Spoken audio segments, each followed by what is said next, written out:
I love walking along the beach in the evenings. The waves crashing gently, the cool breeze on my face, it's peaceful. But one evening, everything changed. I found a seashell, more beautiful than any I'd seen before. It shimmered in the fading sunlight, its surface smooth and polished. When I held it to my ear, expecting to hear the usual ocean whispers, something was different. The seashell whispered to me, not just the sound of the waves, but words. Strange words that I couldn't understand at first. It was like someone speaking in a language from a long time ago, from deep under the sea. That night, things started to get strange. As I lay in bed, I heard faint sounds outside my window. When I peeked through the curtains, I saw shadows moving on the beach. They looked like people, but their movements were strange, almost like they were searching for something. The seashell sat on my bedside table, its whispers growing louder, almost urgent. The next evening, I decided to follow the shadows. They led me down to the shore, where the waves lapped quietly against the sand. I felt a chill in the air, even though it was a warm summer night. The shadows danced in the moonlight, flickering and shifting as if they were alive. I heard the seashell's whispers again, clearer now. They seemed to guide me toward a secluded part of the beach, where the sand dunes had ancient secrets. My heart raced with both fear and curiosity. There, beneath a half-buried rock, I found an old chest. It was covered in barnacles and seaweed, as if it had been there for centuries. With trembling hands, I pried open the lid. Inside, instead of treasure, I found more seashells, each one glowing faintly in the moonlight. As I reached for one, a voice echoed in my mind, not from the seashell this time, but from the chest itself. It spoke of a curse, of restless spirits bound to the beach by ancient rituals. The seashells, it said, were vessels for these spirits, trapped between worlds until someone set them free. I stumbled back, dropping the seashell I held. The shadows on the beach grew closer, their forms taking shape in the moonlight. They were the spirits, restless and angry, their faces twisted in pain and longing. I ran. I ran as fast as I could, away from the haunted beach, away from the whispers and the shadows. But the seashell's voice followed me, echoing in my dreams, urging me to return. Weeks passed, but I couldn't forget what I had seen. The beach haunted my thoughts day and night. I researched ancient rituals and lost civilizations, trying to make sense of it all. One stormy night, unable to resist the pull any longer, I returned to the beach. The wind howled, and the waves crashed against the shore with a furious intensity. Lightning illuminated the dunes, casting eerie shadows that danced and flickered like those I had seen before. I stood at the edge of the water, the seashell clutched tightly in my hand. The whispers grew louder, almost drowning out the roar of the storm. The spirits emerged from the waves, their faces twisted in a mixture of sorrow and rage. With trembling hands, I held out the seashell. The spirits gathered around me, their presence overwhelming. They reached out, their ethereal hands brushing against mine as they took hold of the seashell. And then, in an instant, everything was calm. The storm subsided, the spirits faded away, and the beach was silent once more. I stood there, feeling a strange sense of peace washing over me. As I walked back home, the seashell felt lighter in my hand. Its whispers were gone, replaced by a gentle hum, a reminder of the spirit's release, and the price they had paid for their freedom. Since that night, the beach has returned to its peaceful state. The shadows no longer dance on the shore, and the seashell sits quietly on my shelf, a silent witness to the haunting tale of the haunted seashell.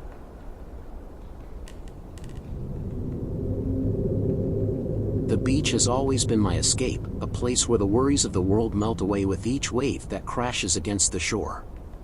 But this summer, a haunting melody changed everything. It was a warm evening when I first heard it. I had gone for a walk along the coastline, the sun setting in a blaze of orange and pink. As I strolled, lost in my thoughts, a sound caught my attention, a voice singing, clear and ethereal, rising above the gentle lapping of the waves. Mesmerized, I followed the sound to a secluded cove nestled between towering cliffs. There, sitting on a rock at the water's edge, was a woman unlike any I had ever seen before. Her hair cascaded in dark waves down her back, and her eyes, when they met mine, shimmered like deep sea abysses. She sang of lost sailors and shipwrecks, her voice weaving a haunting tale of love and loss. I stood there, entranced by her melody, unable to tear my gaze away. It was as if she knew the secrets of the ocean itself, her song resonating with a power that both enchanted and terrified me. Night after night, I returned to the cove, drawn by the siren's captivating voice. Each time, she sang a different tune, a mournful lament one night, a haunting ballad the next. Her songs spoke of longing and desire, of the treasures and dangers hidden beneath the waves. My friends warned me to stay away, tales of disappearances and tragedies linked to the mysterious singer. But I couldn't resist the pull of her voice, which echoed in my dreams and filled my thoughts during the day. One evening, as the moon hung low in the sky and the stars glittered above, I approached her cautiously. She looked up as I approached, her eyes holding a mixture of sadness and yearning. "Who are you?" I asked, my voice barely a whisper against the backdrop of crashing waves. She smiled, a bittersweet curve of her lips. "I am the keeper of stories," she replied, her voice soft yet commanding. "I am the siren who calls to those who seek the secrets of the deep." I hesitated, unsure whether to believe her words or flee from this unearthly presence. But something in her gaze held me captive, a wisdom that transcended time and space. "What secrets do you guard?" I asked, my curiosity outweighing my fear. She gestured to the ocean, its dark waters shimmering in the moonlight. "Countless tales of love and loss, of treasures lost and found," she murmured. "But beware, for not all who seek these secrets return unchanged." Despite the warning, I continued to visit the cove, each encounter with the siren deepening my fascination. She spoke of shipwrecks swallowed by the sea, their treasures lying forgotten on the ocean floor. She sang of sailors who dared to brave the tempests, only to be claimed by the relentless waves. As the weeks passed, I found myself captivated not only by her stories but also by the siren herself. There was a loneliness in her eyes, a yearning that mirrored my own desire for adventure and discovery. I longed to unravel the mysteries she spoke of, to understand the ocean's ancient secrets. One stormy night, driven by a mixture of courage and recklessness, I asked her the question that had been haunting me since our first meeting. "Will you show me?" I pleaded, my voice trembling with anticipation. She regarded me with a solemn expression, as if weighing the consequences of my request. Then, with a nod, she stood and beckoned me to follow her. Together, we waded into the surf, the waves crashing around us with a fierce intensity. Lightning streaked across the sky, illuminating the churning waters and the cliffs that loomed overhead. We swam farther than I had ever dared before, the siren guiding me through the darkness with a surety that belied her ethereal nature. The ocean seemed to respond to her presence, parting before us as we descended into its depths. At last, we reached a submerged cavern hidden beneath the cliffs. Inside, the walls glistened with phosphorescent algae, casting an eerie glow over the chamber.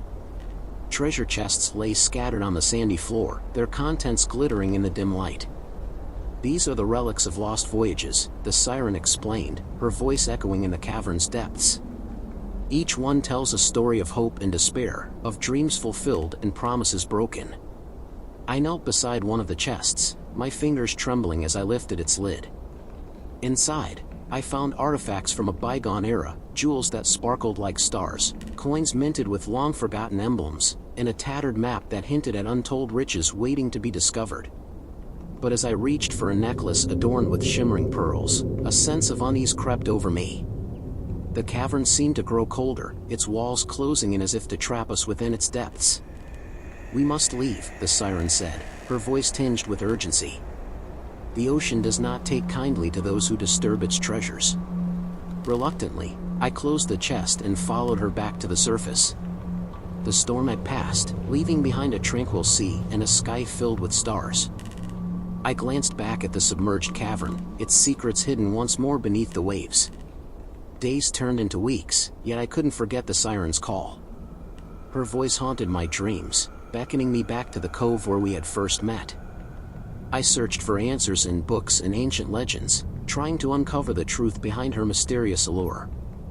One moonlit night, as I stood on the beach gazing out at the ocean, I saw her silhouette against the horizon. She sang a melody that stirred memories of our underwater journey, of the treasures and dangers that lay hidden beneath the waves. "Come," she called, her voice carrying over the gentle rush of the surf.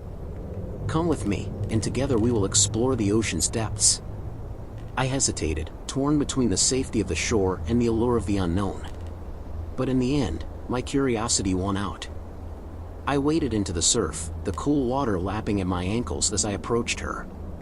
Together, we dove into the ocean's embrace, the siren leading me once more into the heart of its mysteries. And as we descended into the darkness, I realized that some secrets are meant to be discovered, even if they come with a price. From that day onward, I became a seeker of lost treasures and forgotten stories, guided by the siren's wisdom and haunted by her haunting melody. And as we explored the ocean's depths together, I learned that sometimes, the greatest adventures begin with a single, irresistible call from the sea.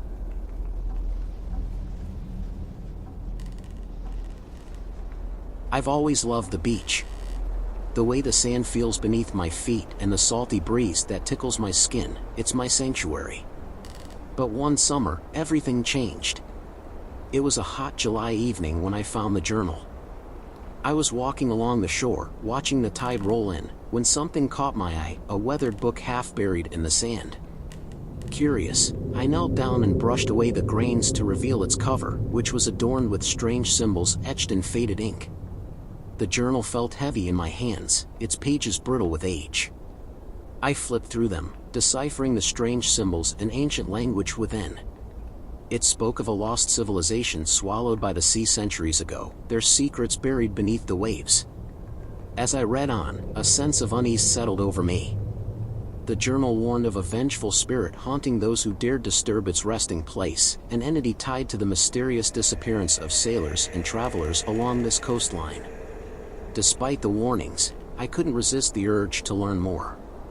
Night after night, I returned to the beach, poring over the journal's pages under the light of the moon. The tide seemed to ebb and flow with an unusual rhythm, as if responding to the secrets hidden within the ancient text. One evening, as the sun dipped below the horizon, I noticed the tide behaving strangely. It receded farther than usual, revealing patches of wet sand that glistened in the fading light. Intrigued, I followed the receding tide, my footsteps leaving imprints in the damp earth. The beach seemed different under the twilight. Shadows stretched long across the sand, and the distant cry of seagulls echoed eerily in the stillness. I walked until I reached a secluded cove, hidden from view by towering cliffs and jagged rocks. There, nestled between two boulders, I saw it, a faint outline of ancient ruins peeking through the waves. The journal's words echoed in my mind as I realized the significance of what lay before me. This was the lost civilization spoken of in its pages, now revealed by the vanishing tide. As I stood there, awestruck by the sight, a chill ran down my spine. I felt as if I were being watched, not by the ghosts of the past, but by something more immediate and menacing. The air grew heavy with an oppressive silence, broken only by the sound of my own heartbeat. I turned to leave, my mind racing with fear and excitement. But before I could take a single step, a voice whispered on the wind, a voice that sent shivers down my spine. It was low and guttural, speaking a language I didn't understand yet felt a primal fear of. "Leave this place," it hissed, the words carrying a weight of centuries-old anger and sorrow. "You disturb what should remain hidden." I froze, unable to move as the voice grew louder, echoing in my ears. Shadows danced around me, their forms shifting and morphing in the dim light. I felt their presence closing in, suffocating me with their unseen gaze. Summoning all my courage, I stumbled backward, away from the ruins and the haunting voice. The tide began to rise once more, swallowing the ancient secrets beneath its churning waves. With each crashing surf, I felt the spirit's anger intensify, their presence lingering in the salty air. For days afterward, I couldn't shake the feeling of being watched. The journal lay untouched on my bedside table, its pages a testament to the horrors lurking beneath the serene surface of the ocean. Sleep eluded me, haunted by nightmares of spectral figures rising from the depths to claim me as their own. Determined to unravel the mystery and rid myself of the haunting presence, I delved deeper into the journal's cryptic passages. It spoke of rituals and sacrifices made to appease the vengeful spirit, a spirit bound by ancient curses and forgotten promises. One stormy night, driven by a mixture of fear and curiosity, I returned to the beach. The wind howled through the cliffs, and rain lashed against my skin as I made my way toward the cove. Lightning streaked across the sky, illuminating the ruins in brief, stark flashes. I stood at the water's edge, the journal clutched tightly in my hands. The tide was high, its waves crashing against the rocks with a furious intensity. I felt a presence behind me, a cold breath on the back of my neck that made my skin crawl. "Release us," a voice whispered, the same guttural tone I had heard before. "Release us from this torment." With trembling hands, I opened the journal to the final page, a page marked with a drawing of a ritual circle and incantations in an ancient tongue. I recited the words aloud, my voice trembling with fear and determination. As the last syllable left my lips, a blinding light erupted from the ruins. The sea churned and frothed, as if a great force were stirring beneath its depths. Shadows converged around me, their forms coalescing into spectral figures that wavered in and out of existence. And then, in an instant, everything was still. The storm subsided, and the air grew calm once more. I stood there, breathless and exhausted, staring out at the now tranquil sea. The spirits were gone, their restless energy finally put to rest. The ruins lay submerged once more, their secrets reclaimed by the ocean's embrace. I closed the journal, its pages now blank and pristine, as if the horrors within had never been written. Since that night, the beach has returned to its peaceful state. The tide rolls in and out, carrying with it the whispers of a forgotten past. The journal sits on my bookshelf, a silent reminder of the price paid to uncover the truth, and the fleeting moments of terror that forever changed my relationship with the sea.